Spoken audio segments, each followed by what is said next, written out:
ಆದ್ಯ ನ್ಯೂಸ್ಗೆ ಸ್ವಾಗತ. ನಾನು ಸತೀಶ್ ಪವಾರ್. ವೈದ್ಯರಾಗುವ ಕನಸನ್ನು ಹೊತ್ತಿರುವ ವಿದ್ಯಾರ್ಥಿಗಳ ನೀಟ್ ಪರೀಕ್ಷೆ ಫಲಿತಾಂಶವು ಹೊರಬಂದಿದ್ದು, ಚನ್ನಗಿರಿ ಪಟ್ಟಣದ ಜ್ಞಾನದೀಪ ಎಕ್ಸ್ಪರ್ಟ್ PU ಕಾಲೇಜಿನ ವಿದ್ಯಾರ್ಥಿ ಅರ್ಪಿತಾ ಮತ್ತು ಅಲಿಲಾ ತಾಜ್ ಉತ್ತಮ ಅಂಕಗಳನ್ನು ಪಡೆಯುವೊಂದಿಗೆ ನೀಟ್ ಪರೀಕ್ಷೆಯಲ್ಲಿ ಕಾಲೇಜಿಗೆ ಉತ್ತಮವಾದ ಫಲಿತಾಂಶವನ್ನು ತಂದುಕೊಟ್ಟಿದ್ದಾರೆ. ಈ ಸಂದರ್ಭದಲ್ಲಿ ಕಾಲೇಜು ಆಡಳಿತ ಮಂಡಳಿ ವತಿಯಿಂದ ವಿದ್ಯಾರ್ಥಿಗಳಿಗೆ ಸನ್ಮಾನಿಸಿ ಪುರಸ್ಕರಿಸಲಾಯಿತು. ಈ ಸಂದರ್ಭದಲ್ಲಿ ಕಾಲೇಜಿನ ಪ್ರಾಚಾರ್ಯರಾದ ಸುರೇಶ್ ಮತ್ತು ಕಾಲೇಜಿನ ಕಾರ್ಯದರ್ಶಿಗಳಾದ ನಾಗರಾಜ್ ಹಾಗೂ ಖಜಾಂಚಿಗಳಾದ ನಿರಂಜನ್ ಮತ್ತು ಕಾಲೇಜಿನ ಉಪನ್ಯಾಸಕ ವರ್ಗದವರು ಹಾಜರಿದ್ದರು.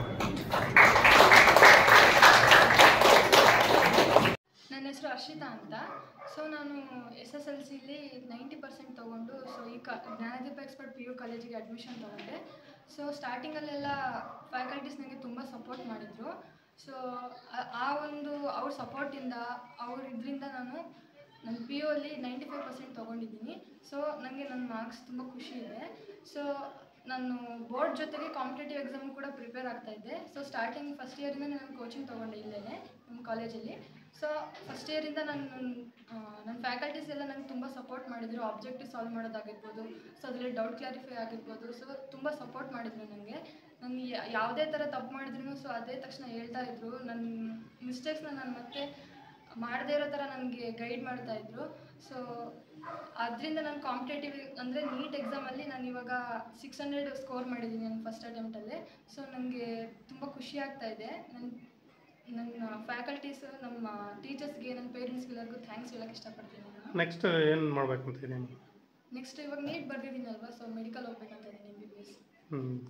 ಮೆಡಿಕಲ್ ಗೌರ್ಮೆಂಟ್ ಸೀಟ್ ವೆಯ್ಟ್ ಮಾಡ್ತಾ ಇದ್ದೀರಾ? ಹೌದು. ಸಾಕಷ್ಟು ವಿದ್ಯಾರ್ಥಿಗಳು ನಾವು ಮೆಡಿಕಲ್ ಮಾಡಬೇಕಂದ್ರೆ ಈ ಮಂಗಳೂರು, ಬೆಂಗಳೂರಿನಂತಹ ಕೋಚಿಂಗ್ ಸೆಂಟರ್ಗಳಿಗೆ ಹೋಗ್ತಾರೆ. ನಿಮಗೆ ಆ ಥರ ಏನಾದ್ರು ಯಾಕೆ ಹೋಗ್ಬೇಕಂದ್ರೆ ಇನ್ನೂ ಹೆಚ್ಚು ಸ್ಕೋರ್ ಮಾಡಬೇಕಂತ? ಸೊ ಇವಾಗ ಕಾಲೇಜ್ ಒಂದೇ ಮ್ಯಾಟ್ರ್ ಆಗಲ್ಲ. ಸೊ ನಾವು ಯಾವ ಥರ ಓದ್ತೀವಿ ಅದು ಕೂಡ ಮ್ಯಾಟ್ರ್ ಆಗುತ್ತೆ. ಸೊ ಯಾವ ಕಾಲೇಜ್ ಆದರೆ ಏನು, ಸೊ ನಾವು ಚೆನ್ನಾಗಿ ಓದಬೇಕಷ್ಟೇ. ಸೊ ನಾವು ಚೆನ್ನಾಗಿ ಓದಬೇಕು. Thank you. Hello everyone, I am Alia Taj from Gnanadeepa Expert PU College, Channagiri. So I took admission in this college as a first year student and I got 94.5% in my second PU examination. And then I took a drop for NEET. In first attempt I was not possible to get a medical college in a government seat.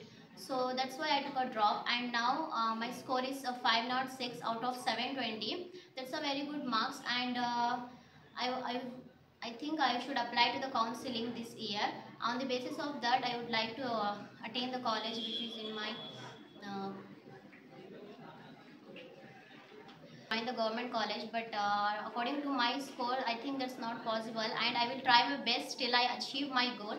So I would like to thank the college management and the teaching faculties, which was very good, and that is very thankful for me and very grateful.